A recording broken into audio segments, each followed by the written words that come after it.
Nama saya Abdurrahman. Dan ini istri saya, Laila. Nama saya Harnum. Dan ini Mantili, adik kandung Brahma. Dan yang ini Kotawa, suami Mantili. Betapa elok keluarga Brahma. Cantik dan tampan, sebagaimana keluarga bangsawan. Terima kasih atas pujiannya, Nyonya. Namun hati kami tetap bertanya-tanya. Ada maksud apakah Tuan dan Nyonya membawa saya ke sini? Seperti yang telah dituturkan oleh Pak Salim, kedatangan anak bertiga sungguh menarik perhatian kami. Sebab gerak-gerik, cara berbicara, serta cara berpakaian anak bertiga tak lazim bagi kami. Maka lantas pula kami teringat kepada Brahma yang pernah menumpang di kapal kami. Bagaimana, Tuan? Brahma pernah menumpang di kapal Tuan? Ya, benar, Nona Harnum. Dalam pelayaran dari Kukang ke Jambi, Nak Brahma menumpang di kapal saya, menyamar sebagai pembantu juru masak yang bekerja pada Pak Salim. Kakang Brahma ada saja. Ya, sejak semula kami sudah curiga kepadanya, sebab penampilannya agak lain. Lantas dia menuturkan bahwa dia seorang sastrawan yang memperdalam ilmu sastra di Majapahit. Dan sekarang hendak pulang ke kampung halamannya di Pagaruyung.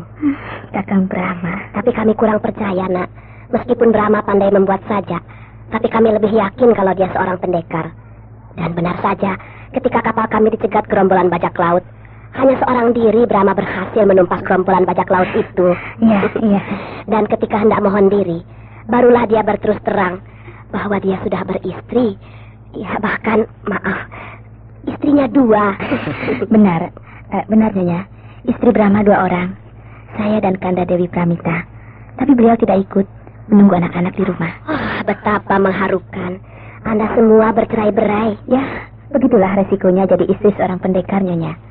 Seringkali kami terpisah satu sama lain untuk jangka waktu yang lama dan amat berjauhan. Tapi melihat kesaktian Brahma yang hebat dan keberanian anak bertiga yang gagah perkasa, tentulah segala rintangan dan hambatan akan mudah diatasi. Tidak juga, Tuan. Kami adalah manusia biasa.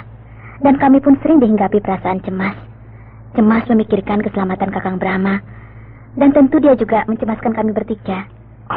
Iya, saya mengerti. Jadi, maksud Tuan membawa kami ke sini untuk memberikan keterangan bahwa Kakang Brahma sudah pergi ke Pagaruyung? Iya, benar, Nona Harnum. Kalau begitu, kami akan minta diri untuk segera berangkat ke Pagaruyung. Hari telah larut malam. Sebaiknya besok pagi saja. Saya akan menyediakan sebuah perahu yang baik untuk anak bertiga berlayar ke Dharmasraya. Iya, malam ini beristirahatlah. Kami amat suka berjumpa dengan anak bertiga. Terima kasih atas kebaikan Tuan dan Nyonya.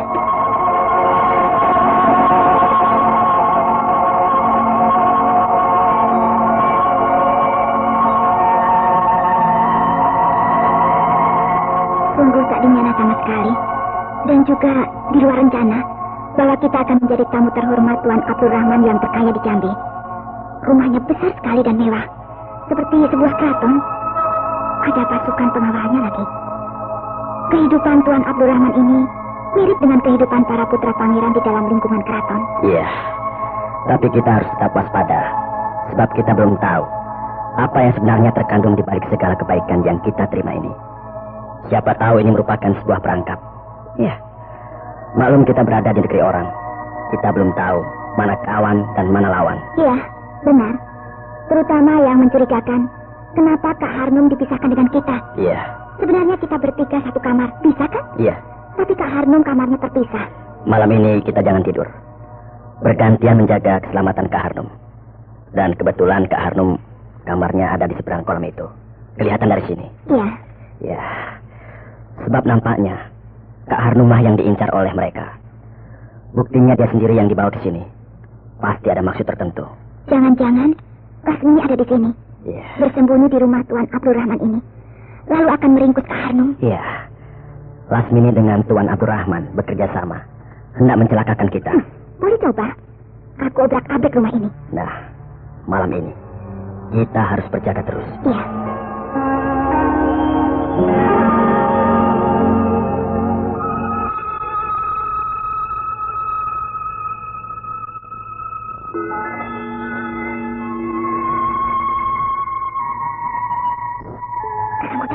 Ada apa? Ada orang. Ada orang? Sini cepat. Tuh lihat. Seseorang terjatuh berjalan menuju ke kamar Kak Harnum. Perempuan? Iya, seorang perempuan. Ya. Untung lubang angin ini besar, sehingga kita dengan leluasa bisa melihat keluar. Hah, Nyonya Laila. Iya, benar. Istri Tuan Abdurrahman sedang berjalan terkopoh-kopoh menuju kamar Kak Harnum. Kita tunggu. Apa yang akan dia perbuat? Baik. Nah, dia berhenti di depan pintu kamar Kak Harnum dan mulai menutup pintu. Mau apa dia ya? Entahlah.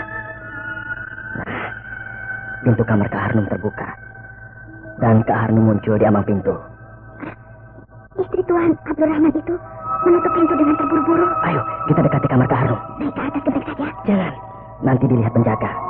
Kita duduk-duduk saja di depan pintu kamar itu. Iya, baik.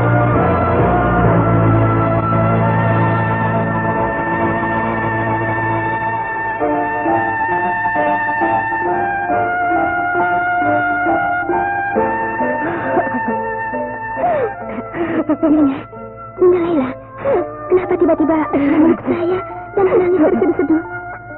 Ada apa yang terjadi? Maafkan anak saya, Fatimah.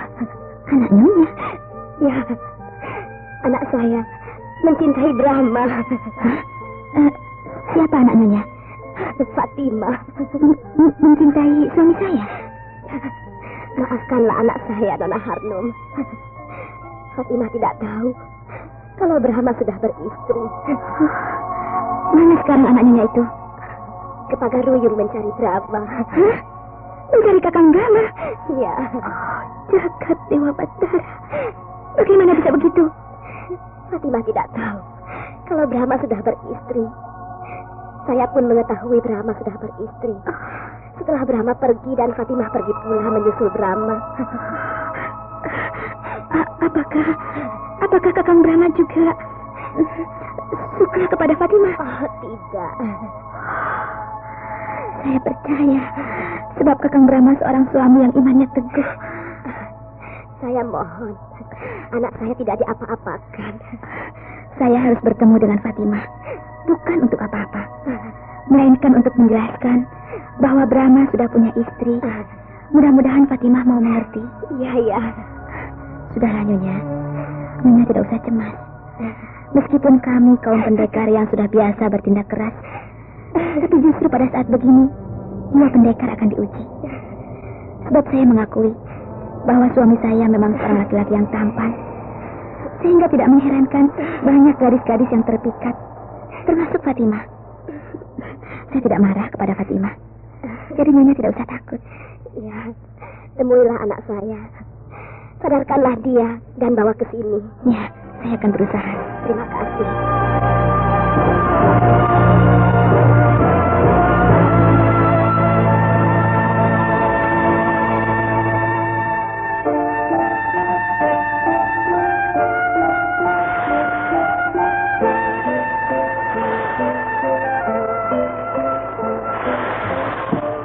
Inilah sungai Batara.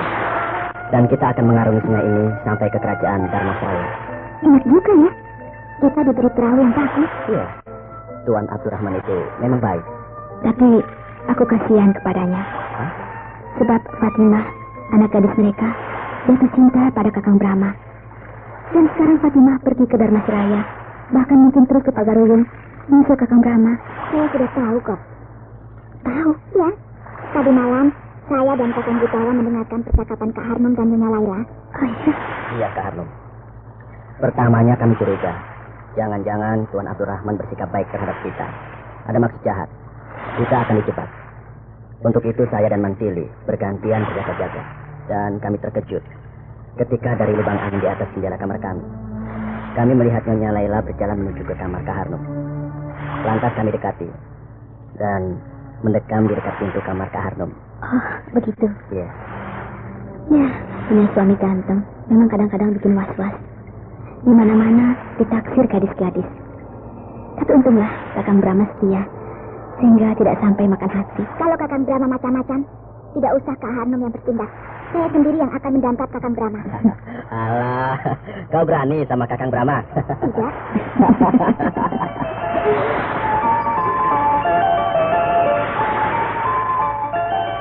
Kak Harnum, ya. Keharun saat ini sedang diuji. Kita adalah para pendekar pembela kebenaran dan keadilan. Sudah terlalu sering kita bertarung melawan maut. Tapi justru hal yang seperti ini yang pandai. Sebab kata orang, cinta itu buta. Nah, siapa tahu Fatimah mencintai Kakang Brahma secara membabi buta. Maksudnya? Begini. Meskipun Fatimah sudah tahu bahwa Kakang Brahma sudah punya istri, tapi dia tetap nekat. Istilah kasarnya, apapun yang terjadi, Fatimah tetap ingin jadi istri Kakang Brahma. Kakang Gotawa, kok ini bicara apa?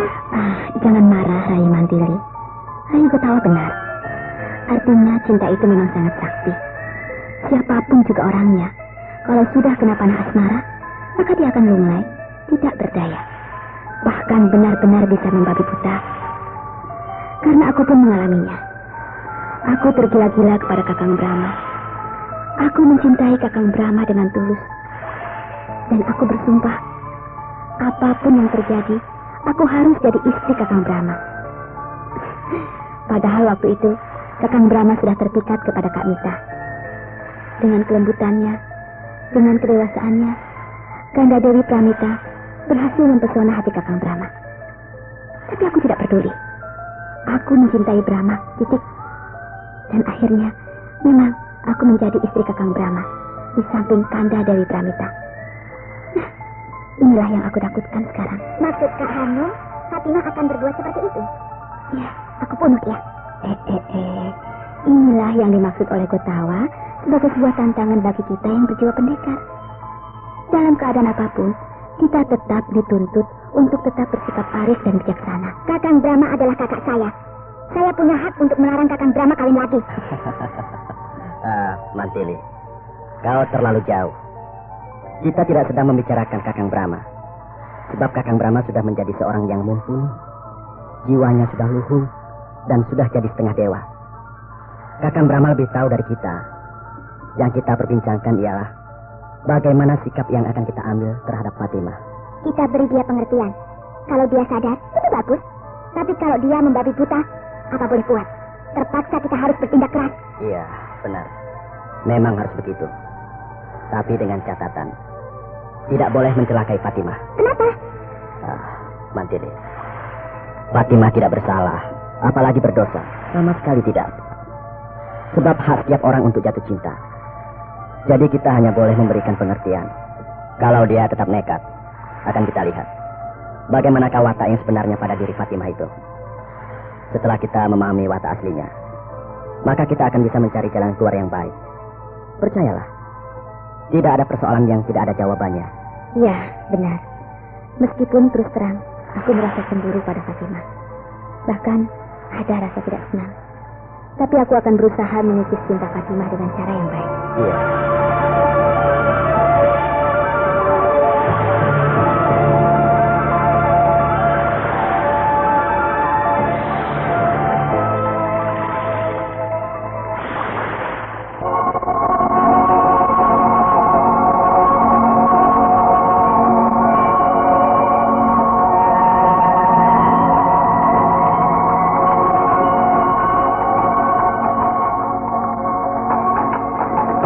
Fatimah?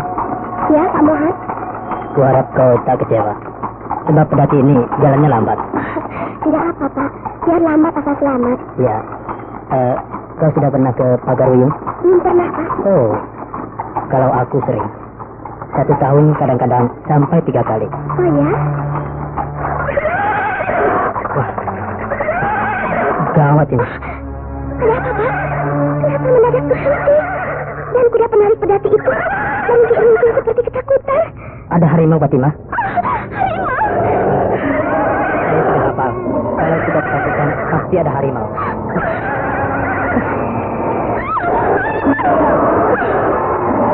Sekali berdiri di tebing sana itu.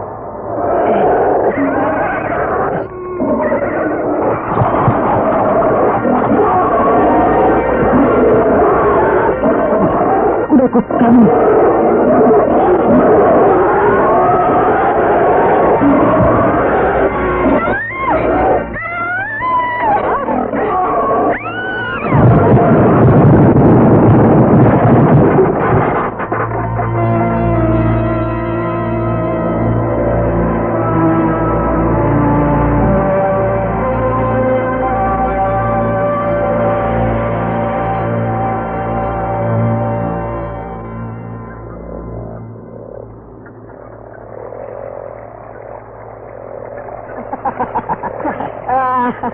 Rupanya hari ini kita langkah kanan. Sampai tengah hari, kita sudah dapat ikan banyak dan besar-besar. Iya, nasib luncurlah kita hari ini. Iya. Sudah 2 keranjang penuh ikan kita dapat. Iya. Ada apa, Lakun? Kenapa kau menjerit? Tak jauh. Kemarilah. Tengok kita itu. Apa pula itu? Mayat.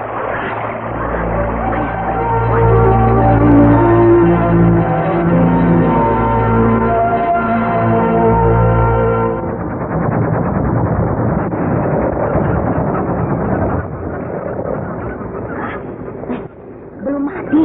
Tengok ini. Dia tertelungkup di tepi sungai. Dan punggungnya naik turun. Artinya dia masih bernapas ini. Cobalah kita periksa. Ya. Boy, wanita cantik nian. Hantu.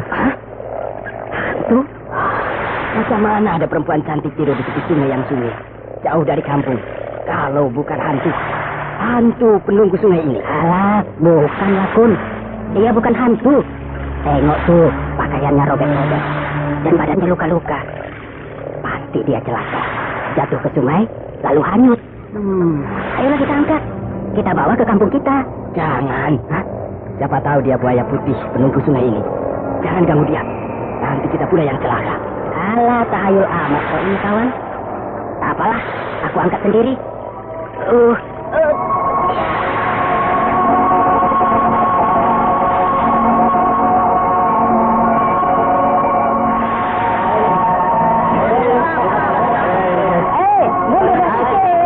Jangan semua naik. Untuk nanti rumah awak nih.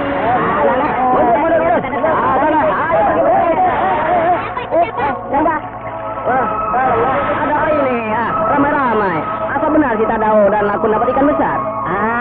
Pakcik kepala kampung. Tengoklah, Pakcik. Iba hati awak melihat perempuan ini. Coba mundur semua. Mundur. Jangan ribut. Nampaknya perempuan ini sangat menderita. Coba aku tengok sebentar dia.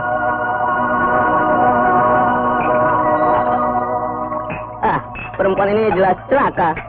Hanyut di sungai. Dan terbentur-bentur kena batu-batuan sungai. Iya, Pakcik. Panggil si Tabib Kamalun. Hei, kalian! Cepatlah ke rumah Tabib. Ada apa? Suruh dia kemari. Ya!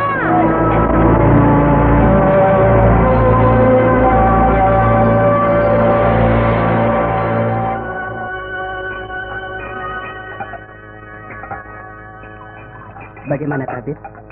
Ya, obat itu sudah masuk. Mudah-mudahan sebentar lagi dia siuman. Iya.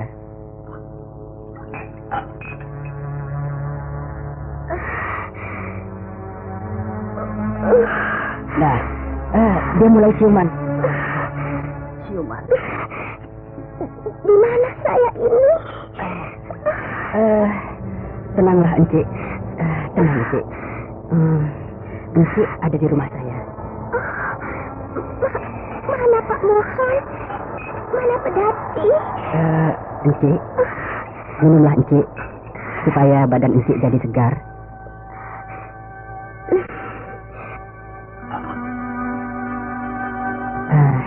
Encik, janganlah Encik cemas atau takut. Encik ada di rumah saya. Aman, Encik. Istirahatlah Encik, makan dan minum, lalu Encik tidur. Nanti setelah badan Encik kuat, barulah Encik boleh bercerita yang banyak.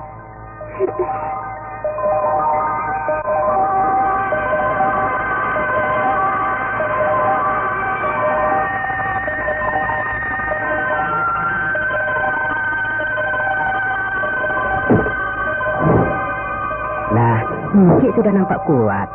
Silahkan kalau Encik mau bercerita. Nama Encik siapa? Dan asal dari mana, Encik?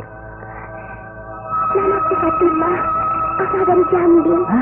Jauh kali, Encik. Ya, aku mau ke Pagaruyung, menumpang pedati Pak Mohan, seorang pedagang rempah-rempah. Tapi di tengah jalan dicegat seekor harimau. Oh iya? Ya, padahal harimau itu tidak apa-apa, hanya berdiri di tepi tebing memandang kami. Tapi kuda penarik pedati ketakutan, lalu kabur melarikan diri. Pak Mohan tidak bisa menguasai kuda yang sangat ketakutan itu. Pedati terus meluncur dan akhirnya terjerumus ke dalam jurang. lalu saya tidak ingat apa-apa lagi. Oh, begitu kisahnya, Encik. Ya, lalu kenapa saya ada di sini? Ini saya di mana ya? Ini Kampung Limau, Cik. Kampung Limau? Iya, saya menemukan Encik Fatimah terbaring di tepi sungai Lamsat ketika saya dan teman saya sedang menjala ikan, Cik. Oh ya, Iya, benar, Cik. apakah saya hanyut di sungai? Mungkin begitu, Cik. Pedati yang Encik Fatimah naiki jatuh ke jurang yang ada di bawah sungai itu. Lalu Encik hanyut ke hilir dan terdampar di tepian Kampung Limau ini, Cik. Encik, di manakah Encik waktu terperosok ke dalam jurang itu? Aku tak ingat lagi. Tapi aku ingat ketika dicegat harimau di dekat bukit kecil. Wah, biarlah, Cik. Encik istirahat saja dengan enak di sini, ya. Pedati dan kuda serta Pak Mohan teman Encik itu akan kami carilah, Cik, dengan menyusuri sungai Kemudik. Ya, terima kasih.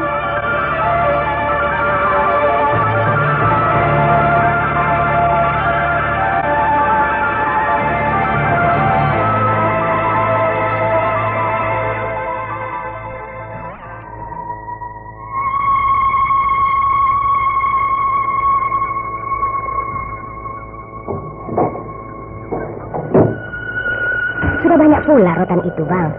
Paslah untuk segera dijual. Iya, ini. Besok aku tinggal mengambil getah damar dari Kampung Jen. Lusa baru aku berlayar ke Jambi. Iya.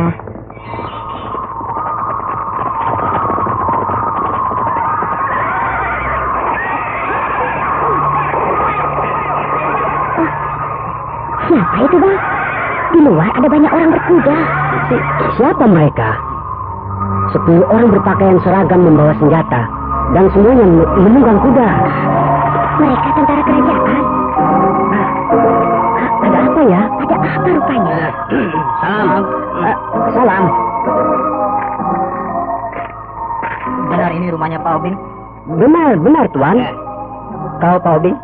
Oh, Pak Obing. Benar. Hah? Benar saya Obing. Ketemu sekarang orangnya. Ampun, Tuan. Saya salah apa? Jangan takut. Mana Putri Fatimah? Putri Fatimah? Iya. Menurut orang di sini, Putri Fatimah pernah tinggal di sini di rumahmu untuk beberapa hari. Maksud Tuan, Encik Fatimah yang dari Jambi? Iya, benar. Putri Tuan Abdurrahman, tauke terkaya di Jambi. Kaya di Jambi dia. Maaf, Tuan. Boleh saya ikut bicara? Kau istrinya Pak Obing? Benar, Ya, Tuan. bicaralah. Memang benar. Kami pernah menerima Encik Fatimah, seorang dara dari Jambi. Tapi apakah benar Fatimah dia yang Tuan cari? Nah, darah amat belia, parasnya elok, tubuhnya langsing, kulitnya kuning, dan tahi lalat di dagu. Benar dia. Di mana dia sekarang? Sudah berangkat ke kerajaan Pagaruyung, Tuan. Kapan? 4 hari yang lalu. Naik apa dia? Naik pedati. Menumpang pada Pak Mohan, pedagang rotan dan rempah-rempah yang akan berjualan ke Pagaruyung. Baik, akan kami kejar. Tapi awas kalau kalian bohong. Kalian ditangkap. Kami tidak bohong, Tuan. Sudah.